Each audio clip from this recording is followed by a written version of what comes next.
जय श्री राम, जय हिंद, जय भारत। दोस्तों, स्वागत है आप सबका एक बार फिर से आपके अपने चैनल स्काई स्पीक्स पर। तो आज हम बात करेंगे राहु के राशि परिवर्तन के बारे में। 30 अक्टूबर 2023 शाम को 5:43 पर राहु मेष राशि से निकलकर मीन राशि में प्रवेश करेंगे और आगामी 18 महीनों के लिए राहु मीन राशि में गोचर करेंगे। राहु का मीन राशि में यह गोचर आज मिथुन राशि वालों के लिए कैसा रहेगा, यानी आज का यह वीडियो मिथुन राशि, मिथुन लगन वालों के लिए समर्पित है। तो मिथुन राशि के लिए राहु का मीन में जो प्रवेश है कैसा रहेगा। आने वाले 18 महीनों में 10 दिशाओं में आपके नाम का डंका बजेगा। जी हां, बिल्कुल सही सुना आपने। आप यहां सच सुनने आए हैं और आज इस वीडियो में आपको सिर्फ और सिर्फ सच ही सुनाई देगा। तो आने वाले 18 महीनों में 10 दिशाओं में आपके नाम का डंका बजेगा। सफलता का सर्वोच्चतम शिखर आपको प्राप्त होगा। तो कहीं भी जाइएगा मत दोस्तों। आज का वीडियो बहुत खास होने वाला है, बहुत दिलचस्प, बहुत ज्ञानवर्धक होने वाला है। और यदि आप हमारे चैनल पर नए हैं तो कृपया चैनल को सब्सक्राइब कर लें, बेल आइकन वाला बटन जरूर दबाएं ताकि कोई भी हमारा वीडियो मिस ना हो। पर्सनल कंसल्टेशन के लिए स्क्रीन पर जो नंबर दिया है, आप इस नंबर पर अपना जन्म विवरण व्हाट्सएप के माध्यम से, यानी आपका नाम, आपकी जन्म तिथि, समय, स्थान एवं आपकी प्रश्न और समस्या लिख करके हमें व्हाट्सएप के माध्यम से भेजें। आपको पूरा मार्गदर्शन मिलेगा, आपको समस्या के उपाय और समाधान भी बताए जाएंगे, मगर शुल्क लागू रहेंगे। तो आगे बढ़ते हैं। जैसा मैंने बताया, 30 अक्टूबर को राहु शाम के 5:43 पर आपकी मीन राशि वालों की एकादश भाव से, माफ कीजिए, मिथुन राशि वालों के एकादश भाव से दशम भाव में प्रवेश करेंगे, मीन राशि में प्रवेश करेंगे। तो राहु का क्या फल रहेगा, क्या प्रभाव रहेगा, इससे पहले हम राहु के बेसिक जो नेचर है उसके बारे में थोड़ी सी जानकारी हासिल कर लें। एक बहुत छोटी सी कहानी आपको बताऊंगा राहु केतु के बारे में। जिस समय समुद्र मंथन हुआ, अमृत कलश निकला, उस समय देवताओं और असुरों में होड़ मच गई कि सबसे पहले अमृत कौन पिएगा। तो भगवान श्री विष्णु ने मोहिनी रूप धर के अपनी युक्ति से देवताओं को पहले अमृत पिलाना शुरू कर दिया। लेकिन असुरों में स्वर भानु नाम का एक राक्षस था जो भगवान विष्णु की इस युक्ति को समझ गया और देवताओं वाली पंक्ति में जाकर के बैठ गया। जैसे ही भगवान विष्णु ने अमृत उसके मुख में डाला, उसी समय सूर्य और चंद्रमा ने पहचान लिया और भगवान विष्णु को उसके बारे में बता दिया। लेकिन अमृत की क्योंकि कुछ बूंदें स्वर भानु के हल्क में चली गई थी, तो भगवान विष्णु के उसकी गर्दन धड़ से अलग करने के बावजूद भी वो अमर हो गया और वही आगे चल करके राहु और केतु के नाम से प्रचलित हुआ। खैर, ये एक कथा है। कथा के माध्यम से जो है बताया गया है कि राहु जो केतु हैं ये दोनों आसुरी प्रवृत्ति के हैं। तो राहु का जो बेसिक नेचर है, बेसिक स्वभाव है आसुरी प्रकृति और मौके को समय पर ताड़ लेना। जिस तरह स्वर भानु ने मौके को पहचान लिया और उसी मौके का पूरा फायदा उठाया और अमृत पीकर के अमर हो गया, तो ये बयान करता है राहु की और केतु की नेचर को कि मौके को बहुत जल्दी ताड़ लेते हैं और यदि समय पर उसी समय उचित कदम उठा ले तो फिर इनको अमर होने से कोई रोक नहीं सकता। इसीलिए ये आसुरी प्रकृति के होते हुए भी आपको सर्वोच्च शिखर पर ले जाते हैं। आपके नाम का डंका बजता है। आज भी राहु केतु के नाम का जो है वो डंका बजता है। तमोगुणी है, वायु तत्व प्रधान है, वात प्रकृति है, यानी इनसे जब भी कोई रोग पैदा होगा तो वात जनित रोग पैदा होंगे।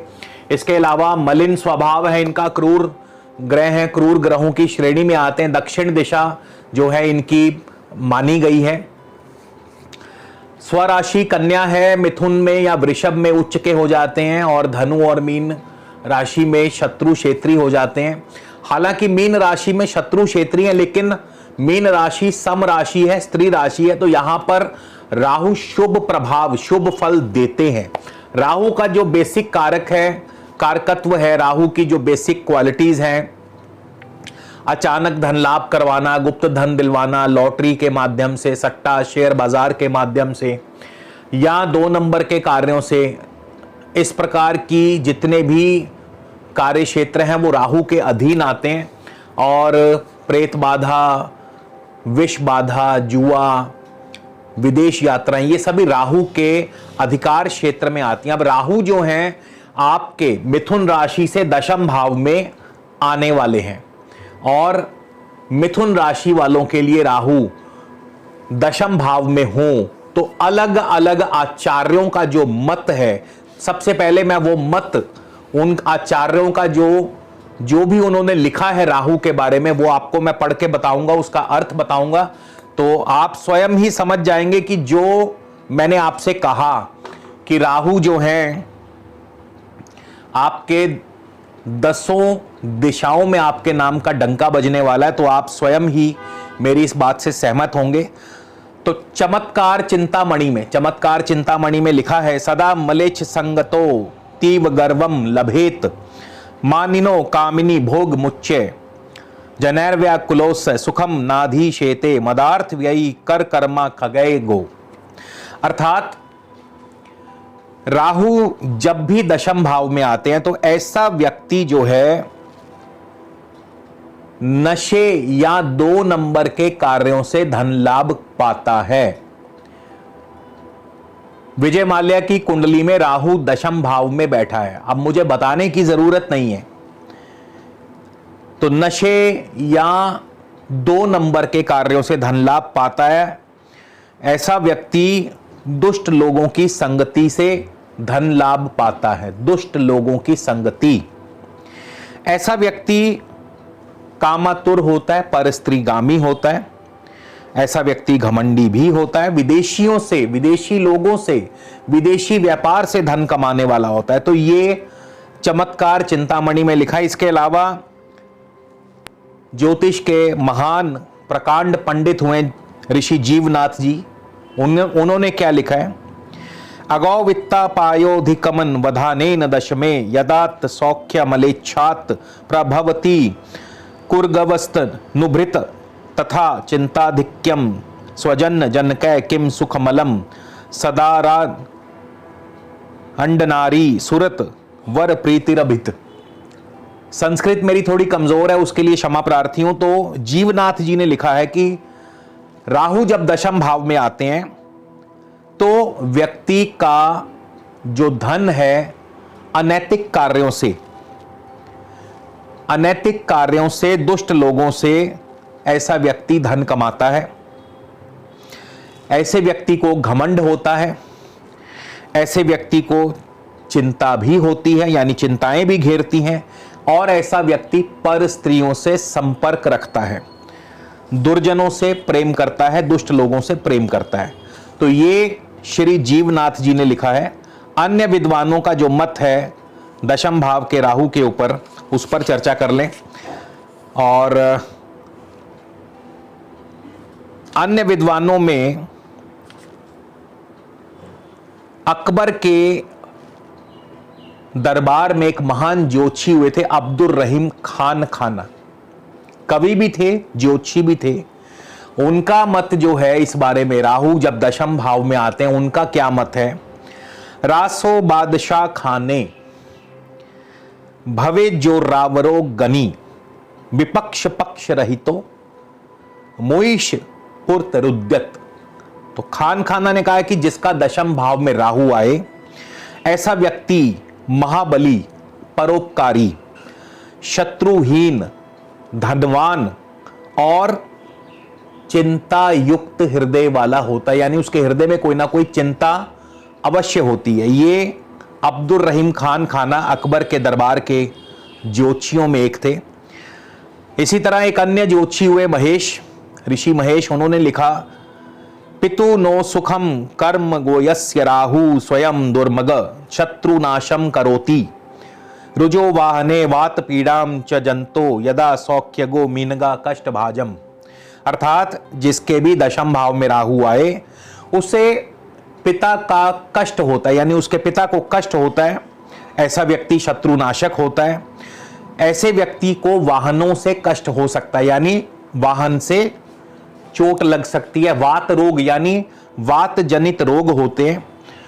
तो ये ऋषि महेश ने लिखा है। वैद्यनाथ ऋषि ने लिखा है, चौर क्रिया निपुण बुद्धिर तो विशीलो मान गते फणिपतो तुरनोत्सुक स्यात्।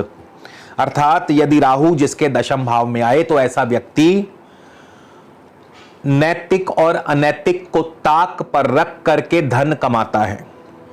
ऐसा व्यक्ति शीलहीन होता है, यानी पर स्त्रियों से संपर्क करने वाला। ऐसा व्यक्ति झगड़ालू होता है। अब ऋषि गर्ग ने क्या लिखा है? ऋषि गर्ग ने दशम भाव के राहु की प्रशंसा की है। गर्ग ऋषि लिखते हैं कि भवेद वृंद पुर ग्राम पतिर्वा दंडनायक कर्म स्थिते तमे प्राज्ञ शुरो मंत्री धनान्वित। ये ऋषि गर्ग लिखते हैं कि राहु जिसके दशम भाव में आए ऐसा व्यक्ति जनता का, लोक का, समूह का, गांव का, नगर का कोई बड़ा अधिकारी, मंत्री, सेनापति या राजा होता है। ऐसा व्यक्ति शूरवीर होता है, ऐसा व्यक्ति बुद्धिमान होता है, ऐसा व्यक्ति धनवान होता है। यानी ऋषि गर्ग के अनुसार दशम भाव का राहु शुभ फल दाता है। इसी तरह वृहद यवन जातक में लिखा है, धनाद न्यूनता च प्रतापे जने व्याकुलोसो सुखन नादिशिते सुहृद दुख दो जलाच्छितलत्वम पुनः खेतस्य स क्रूर कर्मा। अब वृहद यवन जातक में बिल्कुल इसके विपरीत फल लिखा है। संभवतः अनुभव में देखा भी है कि राहु अगर यहां नीच का हो जाए, शत्रु राशि में आ जाए, तो राहु धन का नाश करवाता है, चोट दुर्घटना और स्वास्थ्य को नुकसान करता है। इसी तरह कई अन्य विद्वानों ने, ऋषि वशिष्ठ ने भी दशम भाव के राहु के बारे में लिखा है कि ऐसा जो व्यक्ति है जिसके दशम भाव में राहु हो तो पापी विचारों वाला होता है। यानी ऐसा व्यक्ति हमेशा ही उसके मन में पाप करने की इच्छा प्रबल रहती है। ऐसा व्यक्ति धन कमाने के लिए किसी भी तरह के नियम का पालन नहीं करता है, नैतिक और अनैतिक को ताक पे रखता है। इसी तरह अन्य बहुत सारे विद्वान है। मानसागरी में लिखा है कि राहु जिसका दशम भाव में आए ऐसा व्यक्ति कामातुर होता है, दुराचारी होता है, दूसरे का धन हड़पने वाला, वाचाल होता है, उत्साहहीन होता है, विरक्त होता है। तो बहुत सारे अलग अलग मनीषियों के अलग अलग विचार है। मंत्रेश्वर महाराज ने फल दीपिका में लिखा है, राहु जिसका दशम भाव में हो ऐसा व्यक्ति विख्यात होता है। ऐसा व्यक्ति अपने देश, अपने नगर, अपने ग्राम में बहुत विख्यात होता है और ऐसा व्यक्ति निडर होता है। ऐसा व्यक्ति बुरे कर्मों से धन कमाने वाला होता है। यानी जितने भी मनीषी, जितने भी ऋषि, जितने भी ज्योतिष के प्रकांड पंडित हुए हैं, उन सब ने दशम भाव के राहु की एक मत से प्रशंसा की है। प्रशंसा नहीं, एक मत से जो उनकी कह लीजिए कि धारणा है वो ये कि दशम भाव में जब राहु आता है तो ऐसा व्यक्ति धनवान बनता है, निसंदेह बहुत धनवान बनता है, लेकिन गलत कार्यों से, 2 नंबर के कार्यों से। तो जिनका भी मिथुन राशि वालों का अब जो राहु हैं दशम भाव में आने वाले हैं 30 अक्टूबर से, तो दुष्ट भाग्यवान भी होंगे और दुष्ट भी होंगे। जिस तरह रावण था, रावण दुष्ट भी था, रावण भाग्यवान भी था, रावण विद्वान भी था, रावण धनवान भी था। विजय माल्या धनवान भी है। विजय माल्या ने कितना ही जो धन है लोगों का, गवर्नमेंट का, सरकार का हड़प लिया और चलता बना। तो इस प्रकार का जो धन है ऐसा व्यक्ति पाता है जिसका राहु मिथुन राशि वालों का, या जिसका कुंडली में भी है, विजय माल्या की कुंडली में ही राहु दशम भाव में बैठा है। आपके गोचर में राहु दशम भाव में आ रहा है। अब गोचर में जब दशम भाव में राहु आता है तो निसंदेह आपको धनवान बनाएगा, निसंदेह आपके अंदर रिस्क लेने की क्षमता को बढ़ा देगा। आप ज्यादा से ज्यादा रिस्क लेंगे, आपको मान सम्मान, name fame, progress, prosperity, promotion, popularity, पद, प्रतिष्ठा, अधिकार सब कुछ मिलेगा। आप अपने क्षेत्र के बड़े अफसर, मंत्री, नेता भी बन सकते हैं। पॉलिटिक्स में आपको भरपूर सक्सेस मिलती है। बिजनेस में, नौकरी में आपको भरपूर सक्सेस मिलती है। प्रॉपर्टी के योग बनाता है, यानी और ज्यादा जमीन जायदाद लेने के योग बनते हैं। आपको राहु दशम भाव में कामातुर भी बनाता है, यानी काम इच्छा, यौन इच्छा अंदर पैदा होती है और इसके चलते आप पर स्त्रियों से भी संबंध बना सकते हैं, ऐसी संभावना है। और इसके अलावा शत्रुओं पर आप हावी रहेंगे, लेकिन अपने चरित्र का आपको बहुत ध्यान रखना होगा, क्योंकि राहु दुष्चरित्र, झगड़ालू बनाता है, बेईमान बनाता है। राहु बेईमानी से आदमी पैसा कमाता है, सीधे रास्ते पैसा नहीं कमाता। ये बहुत सिंपल, बहुत सरल सी बात है। राहु क्योंकि आसुरी प्रवृत्ति है, आसुरी प्रकृति है, तमोगुणी है, तो सीधे रास्ते से धन नहीं कमाएंगे, टेढ़ी उंगली करके ही धन कमाएंगे। और ऐसा व्यक्ति इंपोर्ट एक्सपोर्ट से, राहु दशम भाव में राज योग पैदा करता है। ऐसा व्यक्ति राज्य से सम्मान पाता है, राजा से धन पाता है, उच्च अफसर, मंत्री, नेता से धन पाता है। ऐसा व्यक्ति बहुत ज्यादा धनवान हो सकता है अगले 18 महीनों में, यानी राहु आपको अगले 18 महीनों में बहुत ज्यादा धन पाने की आपकी संभावना को प्रबल करते हैं। साथ ही साथ राहु, जैसा मैंने बताया, जुआ, शेयर मार्केट, सट्टा बाजार, इन क्षेत्रों से भी, 2 नंबर के कामों से, शराब आदि कार्यों से, या इन क्षेत्रों से आपको भरपूर धन लाभ करवाते हैं। राहु की अब जो दृष्टि है आपके धन भाव पर होगी। धन भाव पर राहु की दृष्टि घरेलू कलह पैदा करती है, चोट आदि का, दुर्घटना आदि का योग बनाती है, फूड पॉइजनिंग भी दे सकती है।